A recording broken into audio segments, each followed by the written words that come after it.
Baada ya kutokea kwa ajali ya treni ya mwendokasi yani SGR iliyokuwa ikitokea Dar es Salaam kwenda jijini Dodoma leo asubuhi katika eneo la Ruvu mkoani Pwani, shirika la reli Tanzania TRC limetoa taarifa kuhusu ajali hiyo na kusema kilichosababisha treni hiyo ya kisasa ya umeme kupata ajali leo saa 2 asubuhi ni hitilafu za kiuendeshaji. Taarifa hiyo imeeleza kuwa ajali hiyo imetokana na hitilafu za kiuendeshaji ambazo zilisababisha mabehewa matatu kuacha njia katika eneo la Ruvu, na kwamba kwa mujibu wa taarifa za awali hakuna kifo kilichoripotiwa katika ajali hiyo.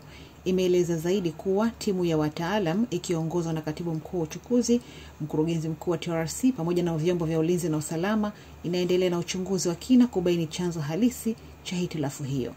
Tunaomba radhi kwa usumbufu uliojitokeza.